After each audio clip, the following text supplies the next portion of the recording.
Good afternoon and welcome to Alliance Abroad Group's Introduction to InternTrainee J1 Visa Program Regulations webinar. My name is Anna Marissa Militano and I am host of today's presentation.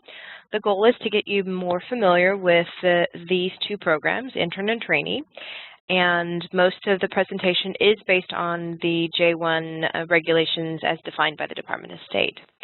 As we begin, the first thing I wanted to talk about is in regards to why should we be facilitating a J1 visa program? And this question is for both of us, as designated sponsor as well as host company.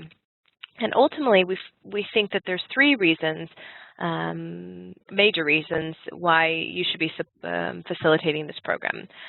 First of all, it supports the Fulbright-Hays Act of 1961. This is actually the act that encouraged the cultural exchange and education, and that's about creating bonds between or mutual understanding between the people of the United States and other countries.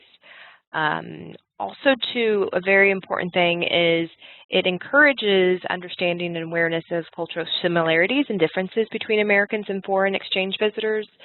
We have employers that use this program throughout the United States, whether that's a big city such as New York or Miami or Chicago, or it could be a smaller town like Austin, Texas, or Sandusky, Ohio, or Wisconsin Dells. And what's great about this is not only does the international participant get exposed to a new culture, but your workforce, your community also gets to experience maybe someone from Ukraine or from the Philippines or from Jamaica and learn a little bit about their countries. So it really is a program about creating stronger ties and making the world a little bit smaller. And lastly, it also promotes the mission of the Department of State, which is about public diplomacy, and ultimately advancing the freedom of the benefit of the American people and the international community, and that's by helping to build and sustain a more democratic, secure, and prosperous world. So by being a host company and as well as being a designated sponsor, these are all great reasons why to be hosting or facilitating this program. There is one important part to mention, though, is that the intern and trainee program is not considered a work program. It is not ran by the Department of Labor. It is by the Department of State. A key factor is that it should never displace American workforce. That's not the intention of this program. So as we build relationships with employers, it's just important for you to know that in regards to some key expectations. The other thing we wanted to take a look at is in regards to the program purpose. So what you're looking at on this slide is the actual language from the intern and trainee program regulations that is defined by the Department of State. And so the primary objective of this program is, first of all, to enhance the skills and expertise of an exchange visitor in their academic or occupational field through participation in structured and guided work-based training or internship programs. It's also to improve participants' knowledge of American techniques, methodologies, and expertise, and to increase the participants' understanding of American culture and society, and to enhance Americans' knowledge of foreign cultures and skills through an open inter-exchange of ideas between participants and their American associates. A key factor about the Fulbright-Hays Act of 1961, which is, again, the one that authorizes these programs, is that a participant must return to their home country and share their experiences with their countrymen. And so what does this mean to you as the employer? This means that it's not appropriate to encourage one of your J1 participants to figure out a way to stay and see the United States, or maybe it's about sponsoring them from a J1 to an H1B visa so that there's a change of status. Again, the goal of this program is for them to learn and develop while they're here in the U.S. at your organization and go back home and share those experiences. So please keep that in mind if and ever your participant ever asks for a permanent position or to be change their status. It is our intention not to encourage that behavior. When it comes to eligibility and program differences, the intern-trainee are two different programs, but you'll see us or hear us reference it interchangeably, the intern and trainee. But we felt it was relevant to take a moment and share with you the differences between these two programs. And so this is a side-by-side comparison in regards to eligibility and length of program. The intern, as we look at eligible candidates, someone is eligible if they're currently enrolled in or pursuing studies at a foreign college or certificate granting post-secondary academic institution. Now, something to take note that's very important is all of this work-related experience or educational experience must be out of the United States. Whether it's an intern or trainee, the experience has to be overseas. If we are looking at an intern candidate and they are currently enrolled in that university, they are definitely eligible, but there's also an or statement. And the student could be a recent graduate from an institution that provides a foreign degree or certificate granting academic institution. And if they are a graduate, then the key factor here is that no more than 12 months prior to the program start date has passed. So they have to be a recent graduate, I guess is another way to look at that. The core principle of being an intern, or the purpose, is that it bridges the gap between formal education and practical work experience. So it really is a program put in place to help bridge that gap. If a participant, as we're looking at eligibility requirements to be a trainee, they are eligible if they hold a degree or professional certificate from a foreign post-secondary academic institution and at least 1 year of prior work experience in his or her occupational field. And again, this experience has to be outside the United States. And the reason why I look at the trainee as a more mature candidate is because they do have more years of experience, at least with their education being completed and that 1 year of work experience. Key here is it all has to be part of that occupational field, or a trainee is eligible if they have 5 years of work experience in an occupational field which they're seeking in training. For example, we may have a trainee candidate that has studied accounting and got their bachelor's in accounting, yet they have had 5 years of hospitality management, that's what they have actually been working in a position in their foreign country. Then they are actually eligible to be a hospitality management placement as a trainee. So that's an example of that. In regards to core principles for a trainee, it is about enhancing the skills and expertise in their academic or occupational fields, and that's through the participation in structured and guided work training, so that they're exposed to improving the skills, the things that they've already applied. That is some of the key eligibility requirements. What are host companies' employers' responsibilities? So we have 2 slides that address some of those responsibilities, but ultimately, first of all, it's to observe the participants' program and start and end dates. So each participant comes to you with a DS 2019 form. On this form, that tells you exactly when they're eligible to participate on the program and when they are not supposed to be on the program. It's called the program start and end dates. We ask our employers to be very familiar with those dates. Also, too, we request that employers ensure the participant is scheduled and trains a minimum of 32 hours per week. This is not an average per week. This is 32. Of course, it could be 40 depending on what has been described on the training plan. Also, too, we ask our employers to follow the participant's customized training plan, as specifically each phase, and communicate any significant changes to the designated sponsor if phases or changes to the phase must be made. So those are some requirements. Also, too, we encourage you to restrict the participants' training in any position or rotation that is considered unskilled or casual labor.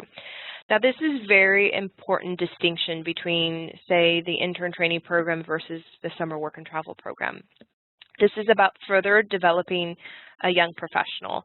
And the Department of State has actually provided an appendix to the regulations. The appendix is letter E, and it's to Part 62. It can be found on this website located right here at the bottom of your screen, but it lists all of the positions that the government sees as unskilled.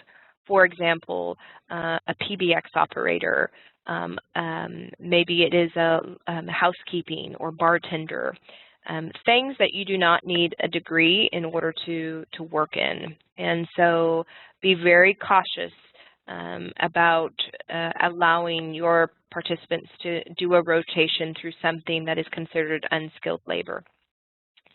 Also, too, it's important to curb the participants' training rotations to less than 20% of clerical or office support duties. What we consider, and as well as the Department of State considers as clerical duties, is filing of paperwork, maybe just making copies or answering phones. All of those things would be considered just very administrative or clerical in nature. Data entry of things, and that should not be more than 20% of their experience while they're in the United States. Additional responsibilities for employers is to provide continuous and on-site supervision and mentoring by the experienced and knowledgeable staff member. It is very important as you're building that training plan to identify the right trainer or the right supervisor. It should not be a fellow colleague that is not does not have the experience to truly train this foreign international. So on-site supervision is important. Also, to ensure the participants are utilizing English language and are in predominantly English-speaking environments. Sometimes we have employers that, especially in the hospitality industry, that might have multilingual individuals. And maybe there's a common language between your American workforce as well as the participant.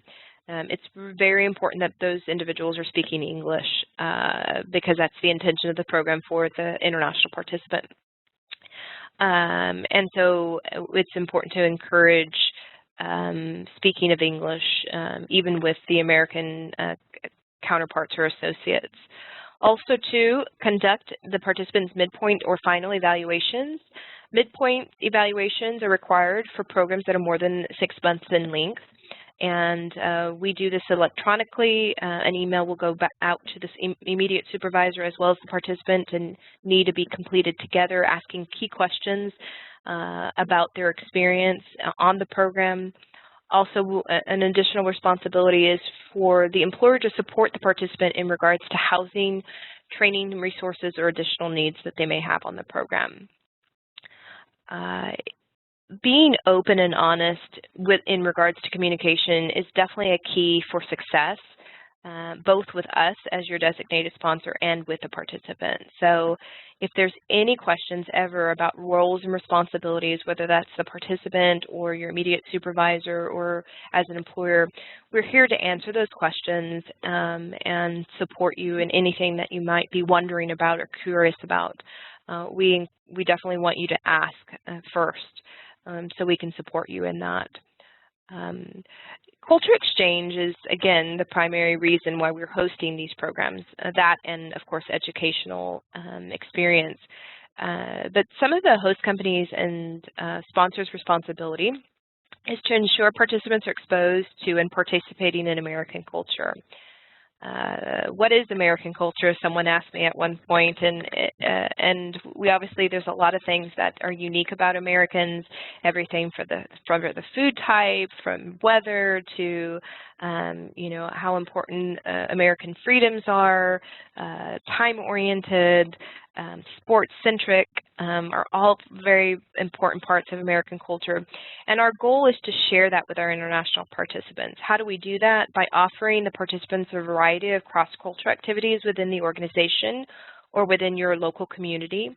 It's also about introducing the participants to the city iconic sites local eateries and historic landmarks that might be available to them in their city or neighboring cities, and also by encouraging the sharing of each other's customs, norms, and cultural traditions.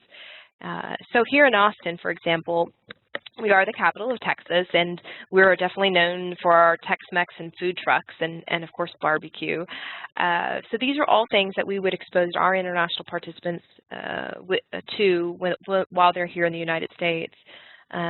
We also have some historic landmarks, Lady Bird Johnson's, wildflower centers, things that are unique to us that we would want to expose the participant. And each city has both large and small things to share with their students.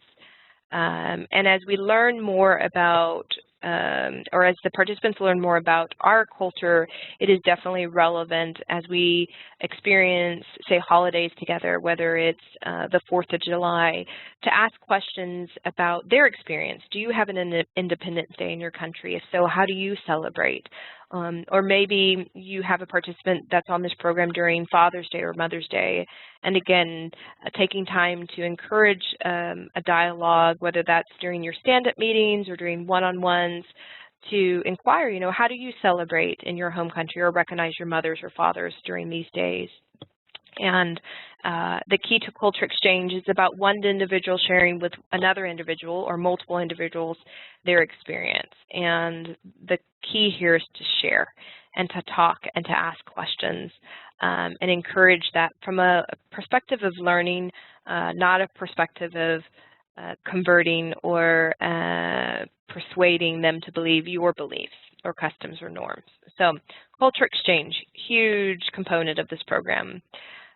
Some things to also take additional precautions in regards to hosting this program is what we refer to, or as the Department of State refers to, as a site visit. So they have required, this is per the regulations, that sponsors must conduct site visits of host organizations that have not previously participated successfully in the sponsors training or internship programs. And there's some key factors here. The employer has not participated in the program before, as well as that they have fewer than 25 employees or less than $3 million revenue and gross $1 million in annual revenue. And this is put in place, or the purpose of these site visits, is to ensure that the host company organization possess or maintains the ability to host this international participant, that they have the right organizational structure or staff to support the program. And that's the key aspect of why we are required to do site visits, again, for host companies that have not previously participated successfully in the program and that have either less than 25 employees or less than $3 million. So just know that is an additional precaution that we put in place by the Department of State to ensure that we're placing candidates in a good location. Another thing that we're very concerned about while hosting these international participants, a huge requirement, is the participant safety, health, and welfare. So sponsors and host companies are responsible to ensure that participants are safe while they're there in the United States. So to note, all participants have access to catastrophic health insurance. You can access all the insurance details on our website, which is under the participants portal, and it will provide fine details of the insurance that the participant has access to. It's considered catastrophic in nature because it's not an everyday usage coverage. For them to see a doctor in the network, their copay, initial copay is $100, which is slightly different than if you or I were to go to the doctor's. Excuse me. But they also have access to prescription insurance and emergency care insurance, so they are protected. If you have any questions, you can always ask us. We are here to support the participant as well as our employers. Also, too, we must ensure that their housing is safe and secure and is accurately identified on the training or internship offer of participation. It's our responsibility as vet to make sure that it's a safe housing for our participants. We work very closely with our employers to help us provide where their future housing would be. We like to work hand in hand with our host companies to ensure the participants have a safe and means of transportation to and from their training site, whether it be by walking, biking, or driving, or public transportation. It has to be safe. We will not consider placements of students where there is no viable transportation on behalf of the student or viable housing while on this program. So we thank you in advance for your partnership in the safety, health, and welfare of our participants. This next slide is highlighting helpful resources and contact information. So if you have a pen handy, we encourage you to jot down some of these numbers. But AAG has a 24-hour emergency number, and it's what you see on the screen, 1-866-646-7887. And this number is monitored by an on-call center during after hours, which is from 5:30 in the afternoon until 8:29 the following morning. And if there was ever an emergency in our participant's life, they will be patched through to an AAG representative where we will help them with whatever the circumstances they're experiencing. This is also a 1-800 number that is available for our employers. Maybe you have been exposed to a situation with our participants that their safety, health, or well-being is in jeopardy and you need support. You can also call that number and you will speak to a live representative. This number will also screen general questions such as Social Security cards. Those types of calls will not be patched through to an AAG representative. It will be, a message will be taken and an AAG employee will address it the following day. But that number is promoted and on our website, and a lot of different collateral that we provide our participants have this number. It's very important. We also feel that it's important that you have access to the U.S. Department of State number. They are always interested in learning more about the program, especially if you have highlighting culture exchange activities or just want to share with them how this program is changing the lives of your fellow associates. And their website is located on the screen.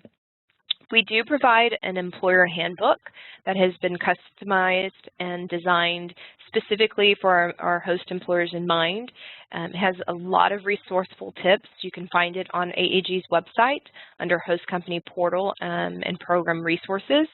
And it has everything on how to complete an I-9 appropriately. It will also reference the health insurance information, a lot of key information available to you as an employer, so we definitely encourage you to take a look at that or download a copy and keep it on your desktop.